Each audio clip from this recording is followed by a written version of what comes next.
Hi, I'm Lev Nazarian. I'm Professor of Radiology and Vice Chairman for Education at Thomas Jefferson University Hospital in Philadelphia, Pennsylvania, and I will be speaking on interventional procedures in musculoskeletal ultrasound.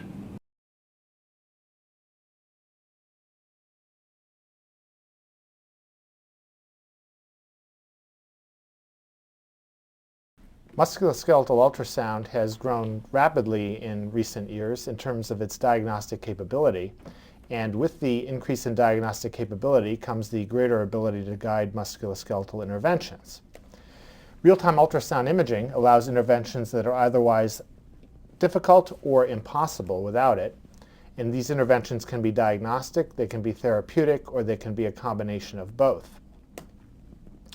There are certain procedure details that we need to go over. The procedures that we do under musculoskeletal ultrasound guidance are generally done under aseptic conditions. We use a chlorhexidine scrub, and we use sterile drapes to prepare the patient, and we also use a sterile probe cover over the ultrasound transducer. Most of our procedures are done under local anesthetic using 1% lidocaine, and we use a freehand technique. There are guides available that clip on the side of transducers that can be used to guide these procedures, but we find that freehand technique allows us to use an infinite number of planes and therefore gives us more flexibility in our approach to these procedures. So this is a picture of a typical procedure that we do under ultrasound guidance. Note how the transducer is placed on the skin with a probe cover on it. We wear gloves and we have the needle directed along the long axis of the probe. By directing the needle in the long axis of the probe, we're able to see more of the needle throughout its course and therefore are better able to hit our target. The first intervention that I'll be speaking of is biopsy of superficial masses. For this, we use a 20 or 22 gauge hypodermic or spinal needle, depending on the depth of the mass. We confirm the needle tip is within the lesion by ultrasound, and then we do 10 to 15 excursions of up to 1 centimeter with the needle back and forth through the lesion. We then take the aspirated material and submit it for cytologic evaluation. If the cytology is equivocal, we perform an 18 gauge core biopsy and send that for surgical pathology. The reason we need to do biopsies of soft tissue masses is their ultrasound appearance is often nonspecific. This is a man who presented with a mass on his thigh, and what we see is a hypoechoic mass with abundant power Doppler flow within it. But really, besides knowing that this is a solid mass, we have no way of having a specific diagnosis. We guided a needle into the mass, shown here, and the aspirated material showed malignant lymphocytes, and this turned out to be a non-Hodgkin's lymphoma presenting within the subcutaneous tissues. We also do diagnostic aspiration of fluid collections. We start with an 18 gauge needle because the fluid is often more viscous than it appears, so if you go with a smaller needle, you may not be successful in removing the fluid. You usually aim for the most anechoic area because that's the area that's most likely to be aspiratable. You confirm the needle is within the collection, and then you aspirate with the syringe.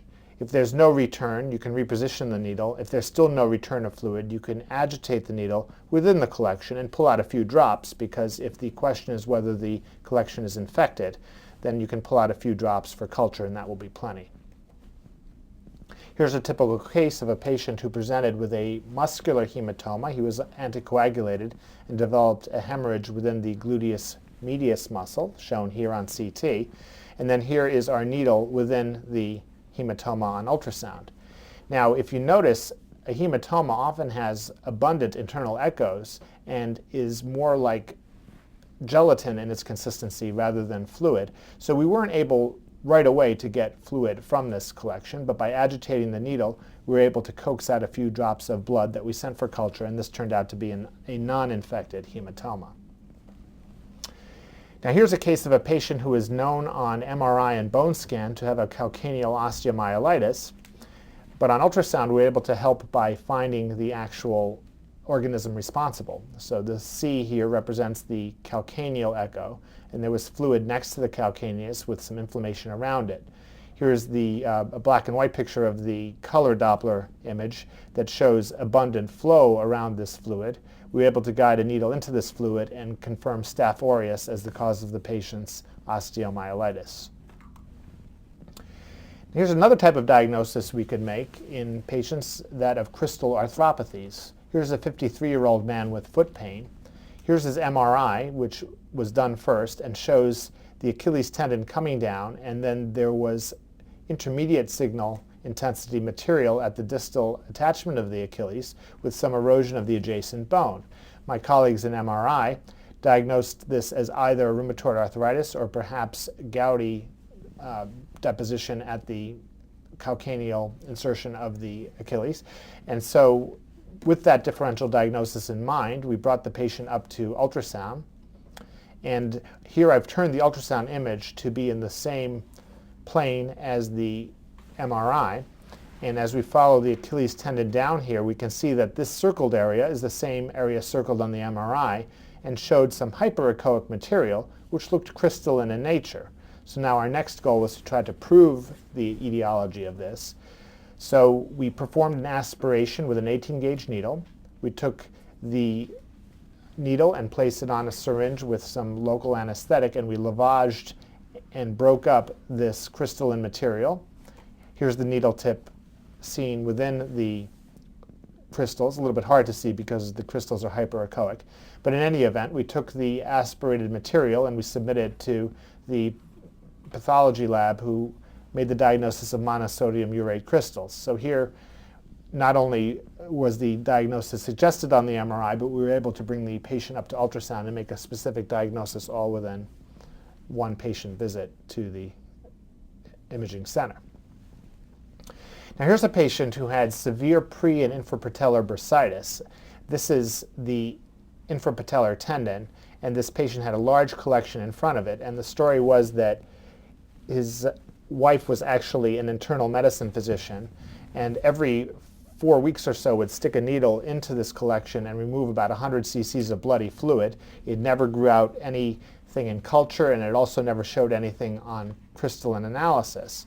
So the question is, why was this recurring, and what was the problem here? Here's an extended field of view image showing the patella. Here's the quadriceps tendon, the infrapatellar tendon, and there's this very large collection both in the prepatellar space and in the superficial infrapatellar space.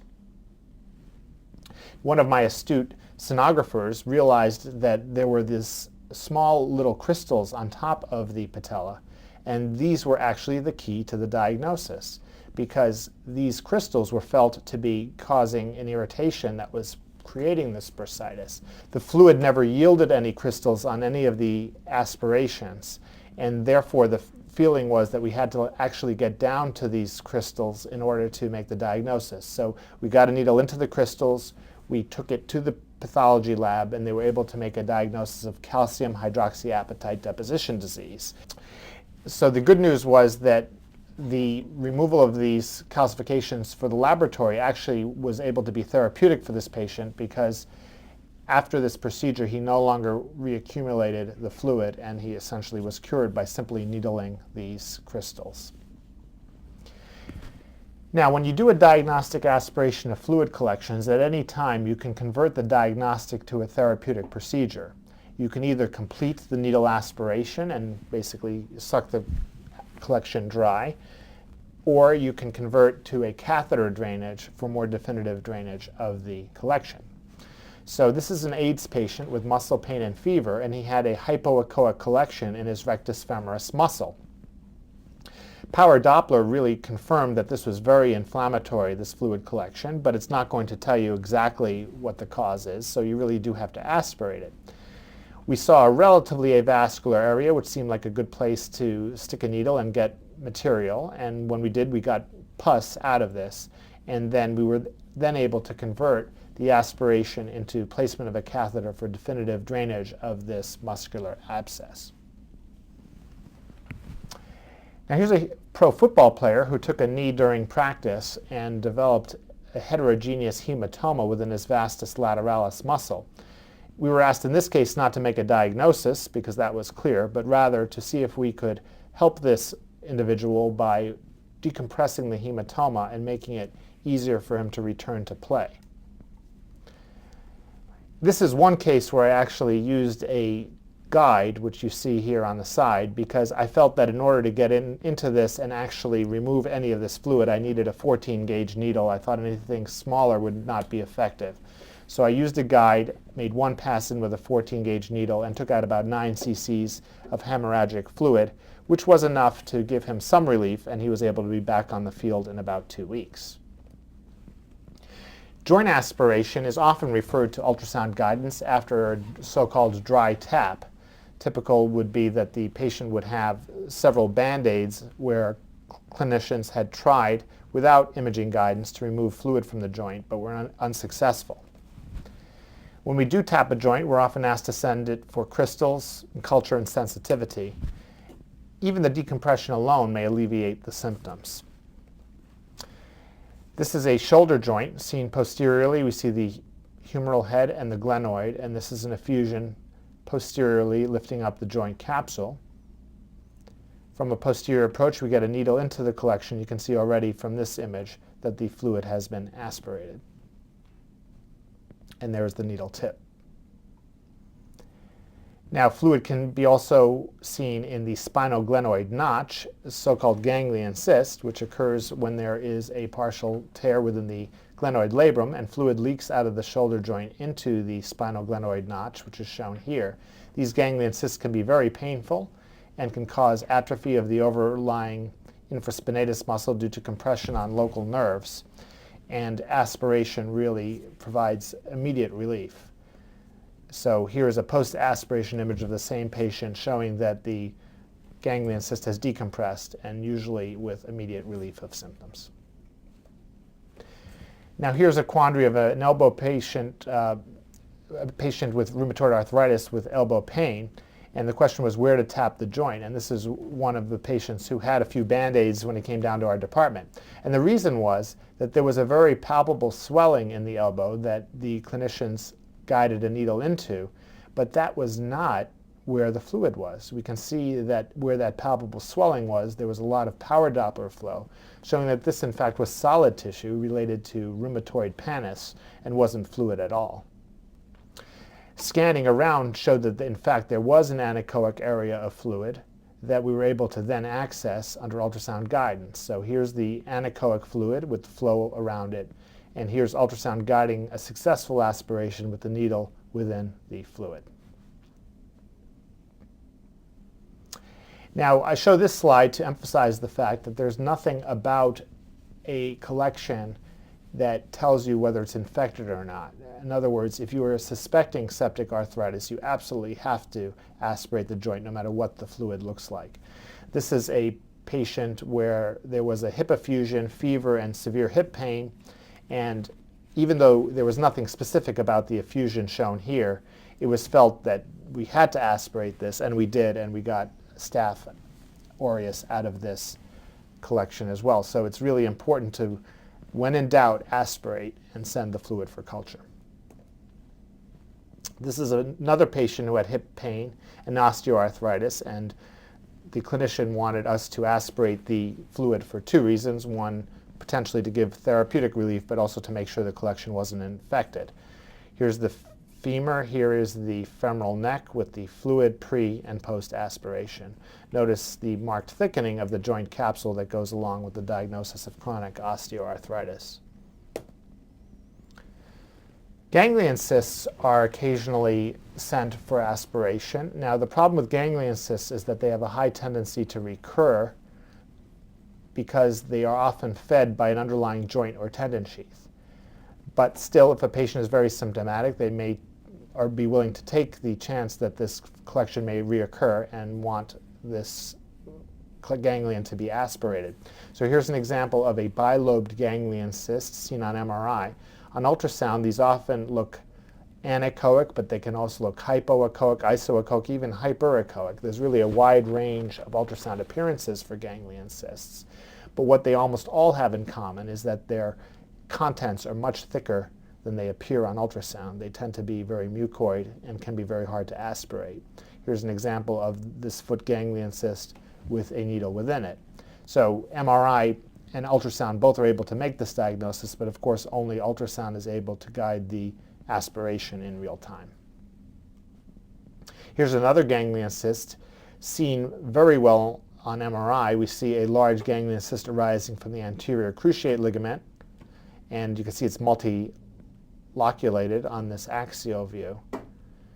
Again, ultrasound is not the primary way to image the anterior cruciate ligament. However, it's an excellent way to guide aspiration of ACL ganglion cysts. Here's the distal femur with articular cartilage on it. Here is the tibia. Here is the patella with the infrapatellar tendon. Here's the ganglion cyst. There's our needle within the ganglion cyst on this image, and we're able to aspirate the bulk of this. Once you aspirate a ganglion cyst, you may or may not then go ahead and do a corticosteroid injection. And here is a posterior cruciate ligament ganglion cyst. Again, seen very well on MRI. Here's the posterior cruciate ligament and the ganglion. And on ultrasound, posterior cruciate ligament and the ganglion, and we can guide aspiration of this as well. Now here's a case that taught me quite a bit about Baker's cysts. So Baker's cysts, if you are familiar with the anatomy, occur between the medial head of the gastrocnemius and the semimembranosus tendon. And most of them communicate with the underlying joint, so that they form this mushroom shape on ultrasound. This patient was bothered by her ganglion cyst. It was quite swollen behind her knee. So I went ahead and I stuck a needle in it and I removed it. Patient sat up and said, "Wait a minute, doc, you didn't do anything. The cyst is there." And I showed her the syringe of 20 cc's of fluid. She said, but the cyst is still there. So I lay her down, and sure enough, the cyst was still there. So I'm thinking, wait a minute, what's going on here? So I aspirated it again. It went away again, and she sat up again and said it's still there. So I'm saying, well, what's going on? And then I remembered that these cysts often communicate with the knee joint. So I said, well, let's turn you around and look at your anterior knee joint. And she had a very, very large knee effusion with adjacent synovial thickening. And what was happening was every time I was removing this Baker's cyst, it was filling up immediately from all the fluid within the knee joint.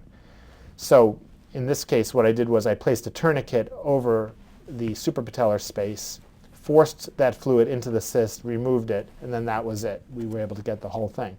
Now I've learned that before I aspirate a Baker's cyst, I always check for an effusion. If there's a large effusion present, then I will aspirate the effusion first and then go ahead and aspirate the Baker's cyst.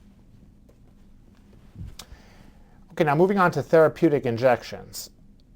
Throughout the body, there are a wide range of processes that will respond to a combination of corticosteroid and local anesthetic. The total volume injected depends on the size of the injected joint, bursa, etc. A general rule of thumb is between 0.5 and 2 cc's of triamcinolone, or the equivalent, mixed with lidocaine and or bupivacaine. Under ultrasound, you can monitor the injection in real time, and then you can assess for symptomatic relief. Here's a very common bursa that's injected, the subdeltoid bursa, and this is the deltoid muscle. Here's the rotator cuff, and here's the needle placed in the plane between the bursa and the cuff, and here is the bursa filling with local anesthetic mixed with corticosteroid. Now, you might say, well, what's the purpose of this? Aren't these injections done blind? And the answer is yes, they are. But there's growing literature to suggest that injections done under ultrasound guidance are much more likely to hit their target and also provide for better patient outcomes. Here's a patient whose ultrasound of the shoulder was normal, but his pain localized to the front of his shoulder, and that's where his ultrasound findings were. He had marked flow around the biceps tendon, seen longitudinally and transversely. So this was a Biceps Tenosynovitis. I do caution you that most of the time when you see fluid or inflammation around the biceps tendon, it's often a reflection of what's happening in the shoulder joint, because the joint itself communicates with the biceps tendon sheath. However, in this patient, it was clear that the pain was coming from the biceps tendon. What to do? Well, we decided to do an ultrasound-guided injection. Now, what I'm doing here is coming down with a needle and seeing that the first space I get into when I'm doing a test injection with lidocaine is the subdeltoid bursa. So I'm not yet deep enough. I'm going to continue to advance the 22 gauge needle until I get into the biceps tendon sheath. Here's the biceps tendon itself. So in a moment, you will see the sheath start to open. There it is. Now I know that I'm in the right place. I can exchange out for the corticosteroid and inject that, and this patient had an excellent result. Now here's a tenosynovitis of the common peroneal tendon sheath in the ankle. Here's peroneus longus and peroneus brevis, and you can see fluid surrounding both of these tendons, and the area of the fluid surrounding the tendons corresponded to the area of maximal tenderness. Here is in real time the injection. We got the needle into the peroneal tendon sheath and we started to inject. And what was very interesting about this injection was that it helped show some of the pathophysiology of her problem, because as we injected, we were starting to see these little synechiae, or these little webs that were forming within the peroneal tendon sheath. And when you talk to this patient, she said that her main symptom was that when she was walking, she felt like something was pulling on her tendons. And if we look at a still image, we can see that these were, in fact, synechiae that were pulling on her tendons every time she moved her ankle. Now that we could identify these on ultrasound, we could actually go in with the needle and try to break these up and then put in the corticosteroid. And that is really what helped bring her to a satisfactory result. Now sometimes when we're asked to aspirate a fluid collection, it's not a fluid collection at all, and this was a Baker's cyst that was filled with rheumatoid pannus. So what to do? Well, we can go ahead and inject this Baker's cyst because none of this is aspiratable. Here's a needle within the Baker's cyst, and by putting in a cc of Kenalog in this patient mixed with a cc of local anesthetic, we got the patient about 6 months of relief. We then injected her again, and about 6 months later she came back again. And yes, we didn't cure the problem, but we did give her a substantial period of relief. And in patients with chronic pain, any relief is certainly very welcome. Here's another procedure that we thought would be simply an aspiration of a cyst, but it turns out that this hip labral cyst was mostly solid material. So again, we couldn't aspirate the ganglion, but we could inject it. And also the other thing with paralabral cysts or ganglion cysts is we take the needle and we actually poke holes in the wall of the cyst, because if we can decompress the pressure within the cyst, that can often really help their symptoms. Now, injection of the hip joint itself can be done using fluoroscopic guidance, but I like ultrasound guidance because it's quicker and there's no radiation, and plus we can see any vessels along the way. This is the acetabulum. This is the femoral head and femoral neck. The femoral head here is a little bit irregular because of the osteoarthritis. And what we do is we guide a needle down into the region of the neck, because that is where the hip capsule is the most loosely applied and the easiest place to inject. So I'm going to run the video here, and we'll see that the needle is going to go into the joint, and then you'll see the joint blow up here with fluid, confirming that in fact we are within the hip joint, no doubt about it, and that way we have the highest chance of helping the patient. Sometimes in very large patients it may be difficult to discern whether our needle is actually in the joint. It can be hard to see the needle tip. So one trick that I and others use is we put on the Power Doppler, because within the material that we inject there's often little dissolved air bubbles, or even the crystals from the corticosteroid can create echoes. And so if we're not sure where the needle is, we put on the Power Doppler, and here we're injecting under Power Doppler guidance, and we can see that the injectate is going exactly where we want it, into the region of the hip joint. Now, Power Doppler is an important adjunct also just to show us where it should be injected, and this is a posterior tibial tendon with a lot of inflammation around it. And you can see the beautiful guidance that ultrasound can give you, showing the bevel. We can put the bevel up to minimize any risk of injuring the tendon and inject the tendon sheath. There are anecdotal reports when you inject in tendon sheaths that you can weaken tendons and predispose them to rupture. My personal feeling is that many of those reports are due to the fact that the injections were performed blind, and the needle injecting into the tendon is what predisposed the patient to rupture. With careful injection into the tendon sheath, that should not be as much of an issue. Another painful condition we get asked to inject are Morton's neuromas, which are fibrous pseudotumors that occur in adjacent. They are fibrous pseudotumors that occur in close proximity to the plantar interdigital nerve. which lives between the metatarsal heads. So this is a needle placed within such a Morton's neuroma, and then after we inject, we can see that not only the neuroma, but the whole intermetatarsal bursa fills with medication and gives the highest chance of success. Now, rotator cuff calcification is a common problem, and they can indeed cause pain, especially when they impinge in the subacromial space. And therefore, there has been, for at least the last 10 years, literature on using ultrasound to guide needle treatment of rotator cuff calcifications. This is also just done under local anesthetic, and either an 18 through a 22 gauge, somewhere in that range, needle is guided through the abnormal region of the tendon. I usually tend to use the smaller needles for calcifications that tend to be softer, but for very firm calcifications, sometimes an 18 gauge needle is needed to break them up successfully. And what we can do is we can not only break up the calcifications, but we can also lavage and remove the calcifications physically from the cuff itself.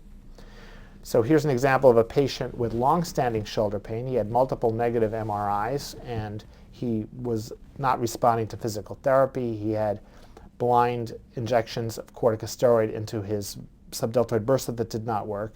So we brought him over to ultrasound, and we saw that there were actually tiny calcifications that were not seen on MRI. And ultrasound is more sensitive to these tiny calcifications than any other modality. Here is a needle that we got into the calcifications, and here's a video of actually going and chipping those calcifications away from the tendon insertion. And after we chipped them away, we went ahead and we injected into the subdeltoid bursa, and this patient got tremendous relief, and we're now more than 6 years out, and he's had no recurrence of his pain. But when the calcifications are very large, they tend to create some shadowing and also will distort the outer contour of the rotator cuff, and needless to say, can cause impingement symptoms. So here's one such patient with a large calcification. We get a needle into the calcification and we inject. You can inject either sterile saline or local anesthetic into the calcification, and you can lavage the calcification out. And this is an image that's shown in a different color pattern to accentuate the fact that there is all of this debris that came into the syringe, which is the debris that we removed, the calcific debris that we physically removed from the rotator cuff, and that was a way to eradicate this calcification without surgery. Now, this is the alternative. Calcium can be removed arthroscopically, but of course, anytime you save a patient's surgery, they certainly are very grateful, and you've saved quite a bit of cost as well. Now, when we talk about conditions that are chronic repetitive stress injuries in the musculoskeletal system, we always talk about tendinosis rather than tendinitis. Now, why do we use the term tendinosis? Well, the word tendinitis implies inflammation. But if you do histologic analysis of many chronic tendon conditions, such as tennis elbow or Achilles problems, there is scant or any inflammatory cells within these tendons. So these conditions are not tendinitis. These conditions are so-called tendinosis. This is histologic correlation of a normal tendon and then a tendon that has tendinosis. And all of these findings can be seen pathologically in tendinosis. And the important thing to realize is that not on this list are acute inflammatory cells. So these are degenerative conditions, and that's why sometimes they have a prolonged course that ultimately needs surgery, and they will at some point stop responding to anti-inflammatories because they're not inflammatory conditions, at least when they're chronic.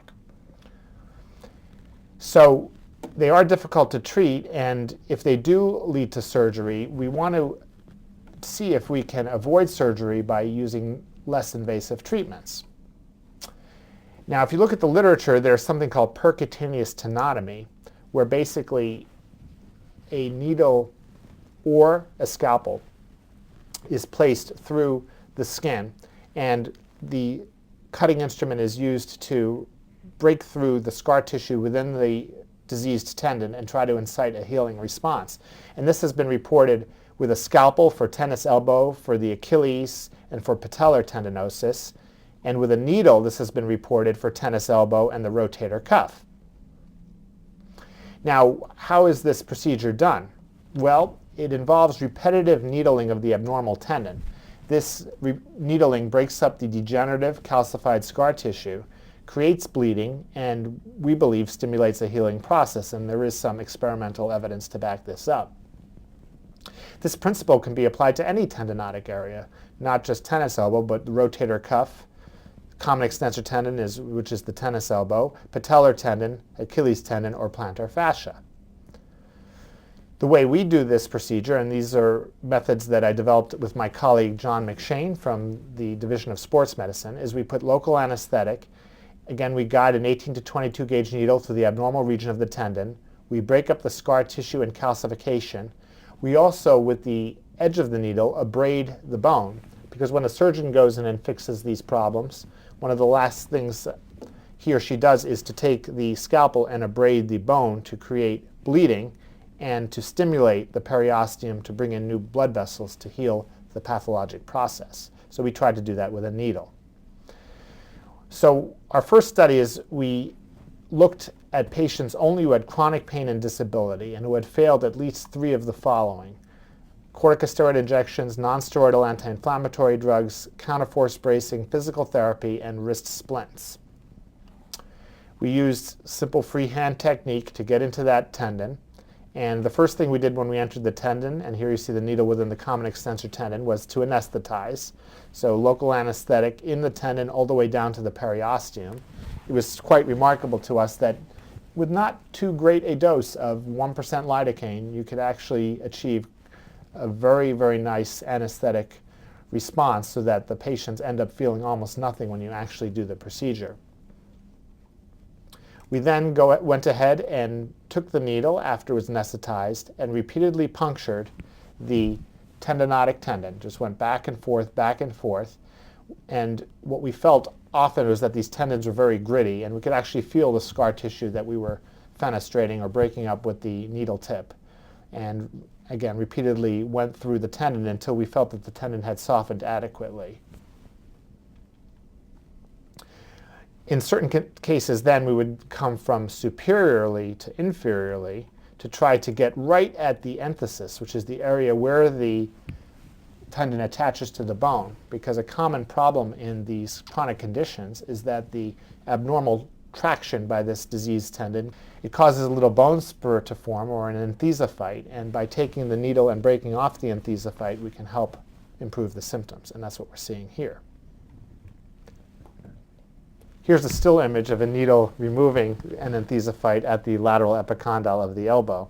And so here's the needle, and here is a little piece of bone that had been attached, but now we've broken it off with the needle. Once we break it off, we can go ahead and break it up with the needle and basically turn it into dust. And often if the patient has been symptomatic before, they won't be symptomatic after we do this. Of course, they will be in quite a bit of pain for a few days after the procedure, but they will undergo a healing response and usually within 6 to 8 weeks have quite a nice result. In fact, here are our results for this procedure for tennis elbow. So our original results were reported in Journal of Ultrasound and Medicine in 2006. We had 58 patients respond to a phone survey between 6 months and 5 years of follow-up. 62% of patients had excellent results, meaning that they were either completely better or almost completely better. 20% had good results, meaning they were satisfied with the procedure, although they did have some persistent symptoms. And 18% had fair or poor results. But the key thing was that there were no major complications within this group. But the one thing we did in that study is after we were done, we placed some corticosteroid in and around the tendon, which was something that we were hoping that we could avoid because we thought maybe the corticosteroid would impair the healing response and also predispose the tendon to perhaps a higher risk of tearing. So we did a follow-up study where we stopped using the steroid. This was recently published in the Journal of Ultrasound and Medicine in 2008. 52 patients responded to this phone survey, 6 months to 3 years of follow-up. And of these patients, 58% had excellent and 35% had good results, with only 7% reporting fair or poor results. So, and again, there were no major complications. So based on these data, we feel that the needling itself and the bleeding and the healing response that it creates is sufficient to bring on a healing response without the need for corticosteroid. Again, we are postulating that these procedures create a healing response within the tendon. Now, we need to do more study in this area, but this is a colleague of mine from the Department of Radiology who, on baseline, had a very tendinotic tendon and had a little bit of flow, but really not a lot of flow within the tendon. Now, I treated her and she did very well and came back 10 weeks later, almost symptom-free. And I said, hey, let's take a look at your tendon and see what it looks like now. And on follow-up imaging, on grayscale, the tendon really didn't look so great. I mean, in fact, it didn't look any better than what it was before, but it was completely pain-free. And what we noticed was when we put on the Doppler, there was abundant flow within this tendon. So clearly there was a pathology within this tendon, that part of which was ischemia, not enough blood flow to this tendon. And by doing this procedure, we're able to open up all these blood vessels that were able to bring in blood cells and repair this tendon, and that's why she was, presumably why she was no longer symptomatic and had much better strength in that elbow. Now here's a 38-year-old woman who had 2 years of increasing right hip pain, and she had an MRI of the hip that was negative. In fact, twice she had an MRI of the hip, and an MRI of the lumbosacral spine that was negative. And when she came into my office, she was in severe pain and had so much discomfort. Basically, you just touched her area of discomfort and she started to cry. And her tender area was in the region of the right iliac crest. Here's the iliac bone, and here was a very thick structure that I just didn't know what it was at first. I did bilateral comparison, which is very useful in musculoskeletal ultrasound, and I saw that this pathology was not on the other side. And then I used extended field of view to show that this was a tendon that was very thick and calcified, and it led up right to the external oblique muscle. So I asked the patient what might be the cause of this. So I asked her if she did twisting motions, if she did some kind of exercises where she did that. She said no to everything, but she said, well, maybe that's something to do with my job. I said, what is your job? She said, I'm a blackjack dealer in Atlantic City. So then I thought, well, yeah, you know, when you deal blackjack, you do twist your torso quite a bit, and she had been doing it for about 16 years. And over that time, she started to develop degeneration of her external oblique tendon. Now, she was in such severe pain, and none of the other imaging tests probably showed this area, which is why they were all negative. So how to treat it? Well, using the principles we learned from tennis elbow, we took a needle and went into the calcifications and to the scar tissue and basically repeatedly fenestrated this tendon, broke up all the scar tissue that we could palpably discern, and then no corticosteroid. We just sent her out and said, you know, check back with us in a few weeks. And in about 4 weeks, she was 50% better, and then at 8 weeks, she was essentially 100% better, and was very, very thankful that we were able to, without surgery, cure a very chronic problem that was hard to diagnose as well as hard to treat. Now, we're talking about ultrasound-guided needling of different structures. It's important to realize there are other ultrasound-guided treatment alternatives out there. Shockwave therapy is one that has been commonly employed. I do not use it myself, but it has been used for different conditions.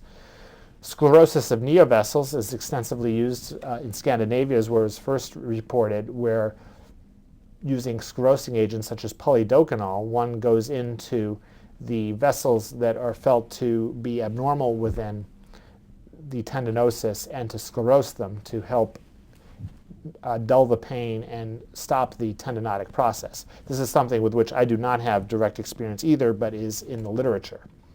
Whole blood injections have been used. There's a group of Connell et al. In England that has used whole blood injections for tennis elbow and found good success. Growth factor or platelet-rich plasma injections have been used either alone or in combination with dry needling. And dextrose injections, so-called prolotherapy, is another treatment that is out there for treating various tendon problems. And there was some literature in the American Journal of Röntgenology showing that injecting dextrose solution into the Achilles tendon does create a healing process, which is the same type we're trying to create when we're doing our needle procedure that we developed with Dr. McShane. And then, of course, stem cell injections are something that is in a research phase right now, but could be a wave of the future. Now, we found out that many of our procedures were difficult to do without any kind of nerve blockade. And it turns out that ultrasound-guided nerve blocks are very often used for temporary blockade, not only by us, but anesthesiologists more and more are using ultrasound to guide their procedures. And the anesthesiologists find that doing these nerve blocks ease the performance of musculoskeletal interventions. You can always supplement it with local lidocaine if needed. This was a patient who had an acute pop in her thigh, 14-year-old soccer player, and acute pain. This was her normal muscle, and when we came down, you could see the very different texture of her rectus femoris, and there was a partial tear within the rectus femoris itself. This was not healing 3-4 months after the injury, was not healing with physical therapy, and patient and parents were very frustrated, as was the soccer coach. But we felt that if we tried to do anything with a needle for this patient, we'd have a really hard time because she's so tender. Here's the femoral artery and femoral vein and the femoral nerve right here, and here's our needle coming into the region of the femoral nerve. Once we get the needle into the region of the nerve, we can go ahead and do an injection of local anesthetic. Once we do that, we can then take a needle, in this case a 22-gauge needle, and abrade the edges of the torn tendon, and this is my colleague Dr. McShane doing this procedure with me providing the ultrasound guidance. Once the edges of this tear were abraded, similar to refracturing a non-union fracture, we are able to make this more sticky and perhaps get these edges to adhere to each other and create a little hematoma that would act like a glue to hold the whole muscle together. We then put her in a brace and sent her out and brought her back about 3 weeks later, and this is her baseline ultrasound. About 3 weeks later, she was completely asymptomatic, and the follow-up imaging of that same muscle showed that the tear went away and the muscle was starting to return to its normal echogenicity.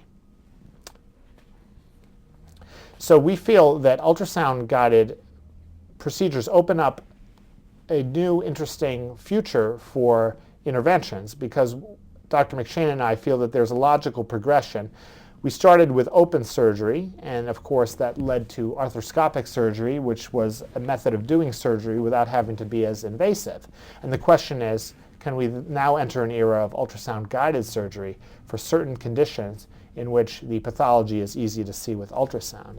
And one condition that we feel could be amenable to this is plantar fasciitis.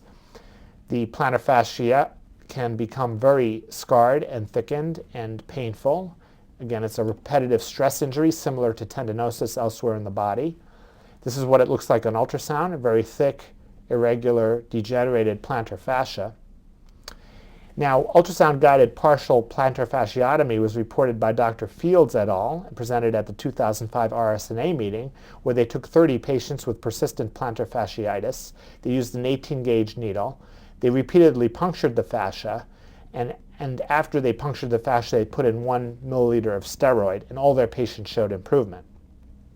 And most importantly, they had no complications. So we started trying to do the same procedure, and we found that our patients felt better if we put some local anesthetic first around their posterior tibial nerve, which was shown here. Here's the nerve, and here's anesthetic going around it. Okay, so here's a needle that's being inserted now into the plantar fascia. Here's with the bevel up and here with the bevel down to go ahead and scrape the underlying bone. And in this fashion, try to engender the same kind of healing response that we engender when we treat tennis elbow and other conditions. So in conclusion, there's a wide range of ultrasound-guided musculoskeletal interventional procedures. Aspirations, injections, needle tenotomies, plantar fasciotomies, and we feel there's a great potential for future investigation in this field because many procedures that are currently done surgically may be able to be done less invasively using ultrasound guidance as the medium. Thank you very much for your attention.